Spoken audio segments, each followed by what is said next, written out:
बिस्मिल्लाहिर्रहमानिर्रहीम। अस्सलाम वालेकुम। मेरा नाम है मिस मासूमा और आज हम आफाक सन सीरीज़ की माशरती अलूम की जमात चहारम की किताब कबाब दोम शुरू करेंगे, जिसका नाम है सकाफ़त।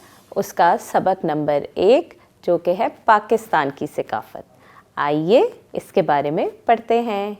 इस सबक को मुकम्मल करने के बाद आप इस काबिल हो सकेंगे कि सकाफ़त की तारीफ़ कर सकें और उसके अज्जा बयान कर सकें, कौम और कौमियत की तारीफ़ कर सकें, पाकिस्तान की मुतनव्वे सकाफ़त बयान कर सकें, पाकिस्तान के मुख्तलिफ़ ख़ित्तों में मुतनव्वे सकाफ़त के एहतराम का मुज़ाहरा कर सकें, मुहिब्बे वतन पाकिस्तानी होने पर फ़ख्र करने के असबाब बयान कर सकें। चंद अहम अल्फाज पढ़ते हैं। सकाफ़त, हम आहंगी, मुतनव्वे सकाफ़त, त्यौहार और अकायद। सकाफ़त क्या होती है? मुझे उम्मीद है आपको थोड़ा बहुत अंदाज़ा तो होगा कि सकाफ़त किसे कहते हैं। आइए मैं आपको बताती हूँ। लोगों के रहन सहन का तरीका सकाफ़त कहलाता है। लिबास, खुराक, ज़बान, खेल, त्यौहार और अकायद सकाफ़त का हिस्सा होते हैं। दुनिया भर में बहुत सी सकाफ़तें पाई जाती हैं। पाकिस्तान का सकाफ़ती तनव्वुर। पाकिस्तान की एक ख़ास पहचान और मुनफरिद सकाफ़त है। यहाँ मुख्तलिफ़ सकाफ़ती गिरोह आबाद हैं जो पंजाब, सिंध, बलूचिस्तान, खैबर पख्तूनख्वा, गिलगित बल्तिस्तान और आज़ाद जम्मू व कश्मीर से ताल्लुक़ रखते हैं। इस तरह पूरे मुल्क में मुख्तलिफ़ सकाफ़तों से ताल्लुक़ रखने वाले लोग रहते हैं। हर एक की ज़बानें, पकवान, लिबास और त्यौहार थोड़े बहुत फ़र्क हैं। इनके बारे में जानते हैं। पाकिस्तान में बहुत सी ज़ुबानें बोली जाती हैं, जैसे उर्दू हमारी कौमी ज़बान है। उसके अलावा यहाँ पर लोग सिंधी, पंजाबी, बलोची और कश्मीरी ज़बान भी बोलते हैं। पाकिस्तान के पकवान बहुत खुशबूदार, खुश जायका होते हैं। हर सूबे में मुख्तलिफ़ रवायती पकवान पकाए जाते हैं। रोटी हमारे खाने का एक अहम हिस्सा है। आम तौर पर चटपट खाने पसंद किए जाते हैं। पुलाव और बिरयानी यहाँ के लोगों की पसंदीदा पकवान हैं। दीगर मशहूर पकवानों में कोरमा, कढ़ाई गोश्त, कबाब, टिक्का, फ्राई फ़िश, ये सब यहाँ के लोगों के पसंदीदा खाने हैं। लिबास, पाकिस्तान का कौमी लिबास शलवार कमीज़ है। यहाँ पर मुख्तलिफ़ इलाकों के रहने वाले लोग अपनी आबो हवा के मुताबिक मुख्तलिफ़ तरह के लिबास पहनते हैं। शलवार कमीज़ के अलावा ख़वातीन सर पर चादर या दुपट्टा भी ओढ़ती हैं और मर्द सर पर टोपी पहनते हैं या पगड़ी बांधते हैं। शहरों में मर्द पतलून और कमीज़ पहनते हैं। वास्केट, कढ़ाई वाली फ़्रॉक, शेरवानी और खुस्सा भी पाकिस्तान के मुख्तलिफ़ इलाकों में पहने जाते हैं। त्यौहार, पाकिस्तान के लोग बहुत से मजहबी त्यौहार भी मनाते हैं, सकाफ़ती त्यौहार भी मनाते हैं और कौमी त्यौहार भी मनाते हैं। मजहबी त्यौहारों में मुसलमानों के ईद उल फ़ितर और ईद उल अज़हा मनाए जाते हैं। पाकिस्तानी अवाम इसके अलावा अपने मुख्तलिफ़ कौमी त्यौहार भी मनाते हैं, जैसा कि 23 मार्च को यौम पाकिस्तान मनाया जाता है, 14 अगस्त को यौम आज़ादी मनाया जाता है और 25 दिसंबर को यौम कायद बड़े जोश व खरोश से मनाए जाते हैं। उसके अलावा कई सकाफ़ती त्यौहार भी मकबूल हैं, जैसे मेला मवेशियाँ, जश्न बहारा, मेला कालाम, शंदूर पोलो मेला और जश्न नौरोज़ पाकिस्तान के मखसूस सकाफ़ती त्यौहार हैं। मजहबी हम आहंगी के बारे में बात करते हैं। पाकिस्तान के मुख्तलिफ़ इलाकों और मुख्तलिफ़ मज़हब से ताल्लुक़ रखने वाले अफराद मिलजुल कर अमन और हम आहंगी से रहते हैं। मुल्क में अक्सरियत मुसलमानों की है, लेकिन दीगर अक़लियतों के लोग भी रहते हैं, जैसे हिंदू, सिख, عیسائی، یہ سب پاکستان میں مل جل کر رہتے ہیں۔ پاکستان میں رہنے والے تمام لوگ اپنے مذہب اور اپنی ثقافت کے مطابق زندگی گزارتے ہیں، اور ان کو یہ آزادی حاصل ہے کہ وہ اپنے قومی اور مذہبی اور ثقافتی تہوار آزادی سے منا سکیں۔ اس کے علاوہ ہندو ہولی اور دیوالی کا تہوار بڑے جوش و خروش سے مناتے ہیں۔ جو مسیحی برادری ہے وہ 25 دسمبر کو کرسمس مناتی ہے، اور سکھ اپنے نئے سال کے آغاز پر بیساکھی مناتے ہیں۔ پاکستانی ہونے پر فخر کا اظہار۔ ہم سب کو اپنی پاکستانی ہونے پر فخر کا اظہار کرنا چاہیے، کیونکہ ہم سب، اس کی بہت سی وجوہات ہیں۔ پاکستان ایک جمہوری ملک ہے، یہاں رنگا رنگ ثقافتوں سے تعلق رکھنے والے لوگ پیار محبت سے رہتے ہیں۔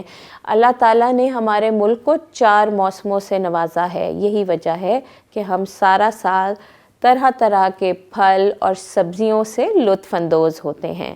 پاکستانی عوام بہت مہمان نواز اور امن پسند لوگ ہیں۔ اب اس سبق کے چند اہم نکات دیکھتے ہیں۔ لوگوں کے رہن سہن کا طریقہ ثقافت کہلاتا ہے۔ پاکستان میں مختلف مذاہب سے وابستہ افراد امن اور ہم آہنگی کے ساتھ رہتے ہیں۔ کسی مخصوص علاقے یا ریاست میں بسنے والے تمام لوگ ایک قوم کہلاتے ہیں۔ یہ تمام لوگ عام طور پر مشترک عقائد، تاریخ یا زبان رکھتے ہیں۔ کسی خاص ملک سے تعلق رکھنے کی قانونی حیثیت قومیت کہلاتی ہے۔ آئیے اب مشق کی جانب بڑھتے ہیں۔ دی ہوئی تصاویر کو غور سے دیکھیے اور تحریر کیجیے کہ یہ بچے کون سی ثقافت سے تعلق رکھتے ہیں۔ اگر آپ دیکھیے تصویر نمبر 1 دیکھیے اور سوچیے آپ کے ذہن میں کہاں کی ثقافت آ رہی ہے؟ بالکل صحیح، یہ سب پنجاب کی ثقافت ہے۔ آئیے تصویر نمبر 2 دیکھتے ہیں۔ یہ بچے کہاں کی نمائندگی کر رہے ہیں؟ کیا آپ بتا سکتے ہیں؟ سوچئے۔ جی، یہ بچے عربی ثقافت سے تعلق رکھتے ہیں۔ آئیے اگلے سوال کی طرف بڑھتے ہیں۔ درست جواب کا انتخاب کیجیے۔ پہلا سوال ہے، پاکستان کی قومی زبان ہے؟ یہ تو آپ سب جانتے ہیں۔ کیا ہے پاکستان کی قومی زبان؟ جی بالکل صحیح، اردو۔ اور پاکستان کا قومی لباس کیا ہے؟ سوچئے، یہ تو آپ سب جانتے ہی ہیں۔ بالکل صحیح، شلوار قمیض۔ اب آپ اسی طرح باقی کے سوالات کو بھی حل کیجئے۔ درست جملے کے سامنے صحیح اور غلط جملے کے سامنے کراس کا نشان لگائیے۔ پاکستان کی ثقافت بہت منفرد ہے۔ کیا یہ بات صحیح ہے؟ جی بالکل صحیح۔ عربی، ترکی اور فارسی پاکستان کی علاقائی زبانیں ہیں۔ بتائیے۔ بالکل صحیح، یہ بات غلط ہے۔ اچھا، اب تھوڑا سا ہم سوالوں کی جانب بڑھتے ہیں۔ یہاں پر آپ کے سامنے 5 سوالات ہیں۔ ثقافت سے کیا مراد ہے؟ آپ سب نے ابھی پڑھا کہ ثقافت کیا ہوتی ہے۔ کسی علاقے کے لوگوں کے رہن سہن کے طریقوں کو ثقافت کہا جاتا ہے۔ اسی طرح اب آپ باقی کے سوال پڑھیے اور ان کو حل کیجیے۔ اس کے علاوہ آپ کیا کر سکتے ہیں؟ آپ اپنے مقامی عجائب گھر کا دورہ کریں، وہاں موجود چیزیں ان کو غور سے دیکھیں، ان کے ثقافتی پہلوؤں کا جائزہ لیجئے اور پھر ان کی ایک تصویری ڈائری بنائیے۔ آئیے اب ہم باب 2 کے دوسرے سبق کی طرف بڑھتے ہیں، جو کہ ہے پیغام رسانی۔ اس سبق کو پڑھنے کے بعد آپ اس قابل ہو جائیں گے کہ پیغام رسانی کی تعریف کر سکیں، پیغام رسانی کے ذرائع کی شناخت کر سکیں اور ان کی اہمیت بیان کر سکیں۔ کچھ اہم الفاظ پڑھتے ہیں۔ پیغام رسانی، بصری پیغام، سمعی پیغام، معلومات اور موضوعات۔ آپ کے سامنے ایک تصویر ہے۔ آپ بتا سکتے ہیں یہ کس چیز کی تصویر ہے؟ جی آپ نے بالکل ٹھیک بتایا، یہ ایک موبائل فون ہے۔ अब आप गौर से देखिए और दी हुई जगह में मालूमात फ़राहम कीजिए। अगर आपको कोई हंगामी सूरत हाल का सामना हो तो आप कौन से नंबर पे डायल करेंगे? 15। जी हाँ, इसी तरह आपको अपने अब्बू के मोबाइल का नंबर भी आना चाहिए, ताकि अगर कभी आपको कोई इमरजेंसी हो जाए तो आप उनसे रब्ता कर सकें। इसी तरह आपको अपने घर का फ़ोन नंबर भी आना चाहिए, ठीक है, ताकि आप अपने घर में या अपने अम्मी अब्बू से राब्ते में रहें। अब पैगाम रसानी के बारे में पढ़ते हैं। पैगाम रसानी का मतलब क्या है? अपने ख़यालात, पैगामात और मालूमात का दूसरों से तबादला पैगाम रसानी कहलाता है। हम अपने ख़यालात लिख कर, बोल कर या तस्वीरों के ज़रिए एक दूसरे तक पहुंचाते हैं। इशारों और तासुरात की मदद से भी हम अपना पैगाम दूसरों तक पहुंचा सकते हैं। पैगाम रसानी के बहुत से ज़राए होते हैं, जैसे टेलीविज़न, ख़त, रेडियो, कंप्यूटर वगैरह। पैगाम रसानी के कुछ ज़राए आपके सामने आ रहे हैं, जैसे ज़बान, खतूत और card, television, mobile phone, art, radio, computer और इंटरनेट। अब इनके बारे में थोड़ा थोड़ा जानते हैं। जैसा कि आप सब जानते हैं कि अपनी सोच का इजहार करने और दूसरों की बात का जवाब देने के लिए हम ज़बान का इस्तेमाल करते हैं। ज़बान मुख्तलिफ़ अल्फाज का मजमूआ होती है। इन अल्फाज को पहचानने से कोई शख्स किसी पैगाम और ज़बान को समझ सकता है। दुनिया में बहुत सी ज़बानें बोली जाती हैं। मुख्तलिफ़ ज़बानों का इस्तेमाल करते हुए लोग एक दूसरे से राब्ता करते हैं। जैसा कि आप सब जानते हैं, हमारी कौमी ज़बान उर्दू है, जिसे पाकिस्तान में रहने वाले तमाम सकाफ़ती ग्रोह समझ सकते हैं। इसके अलावा आर्ट भी पैगाम रसानी का एक ज़रिया है। आर्ट के ज़रिए हम सिर्फ ज़बान और अल्फाज पर इन्हसार नहीं करते, बल्कि नक्श निगारी, ख़ताती, फ़ोटोग्राफ़ी, वीडियो और आर्ट की दीगर इक़साम के ज़रिए भी अपनी मालूमात और पैगामात दूसरों तक पहुंचाते हैं। खतूत और कार्ड भी पैगाम रसानी का एक बहुत अहम ज़रिया है। खतूत ज़्यादातर सरकारी और गैर सरकारी इदारे इस्तेमाल करते हैं। इसके अलावा पोस्ट कार्ड भी पैगाम रसानी के लिए इस्तेमाल होते हैं, लेकिन पोस्ट कार्ड के लिए लिफाफों की ज़रूरत नहीं होती, क्योंकि उन पर पहले से टिकट चिस्पा होती है। रेडियो के बारे में क्या बात करें। 20वीं सदी में जब रेडियो की नशरियात का आगाज़ हुआ तो उसने लोगों को हैरान कर दिया, क्योंकि रेडियो उस दौर का पहला इलेक्ट्रॉनिक मीडिया था जिसने ख़बरों और तफरीह के प्रोग्राम नशर किए। टेलीविज़न की इजाद से पहले ये पैगाम रसानी का बहुत अहम तरीन ज़रिया समझा जाता था। अब टेलीविज़न के बारे में बात कर लेते हैं। टेलीविज़न तो आप सबको बहुत पसंद है और आप सब बहुत शौक़ से भी देखते हैं। टेलीविज़न दुनिया भर में समई और बसरी पैगामात की तरसील का सबसे मौसर ज़रिया है। बसरी क्या होता है आप जानते हैं? बसरी यानी देखना, यानी हम उसको देखते भी हैं, और समई यानी सुनना, हम उसको सुनते भी हैं। ये पैगाम रसानी का एक जदीद ज़रिया है जो हमें कौमी और बैनुल अक़वामी ख़बरों से आगाह रखता है। इसके अलावा हम टेलीविज़न पर तालीमी प्रोग्राम भी देख सकते हैं और उनसे भी फ़ायदा उठा सकते हैं। कंप्यूटर और इंटरनेट, ये भी आप सभी इस्तेमाल करते हैं और आप सबको पता है कि कंप्यूटर क्या होता है और इंटरनेट क्या होता है। कंप्यूटर और इंटरनेट पैगाम रसानी के सबसे जदीद और तेज़ तरीन ज़राए हैं।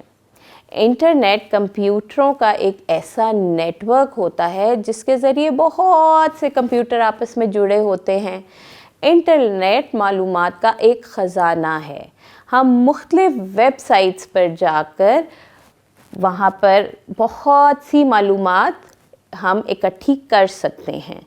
हम इसके अलावा इंटरनेट का इस्तेमाल करते हुए ईमेल के ज़रिए भी पैगामात का फ़ौरी तबादला कर सकते हैं। मोबाइल फ़ोन आजकल पैगाम रसानी का सबसे तेज़ तरीन ज़रिया है।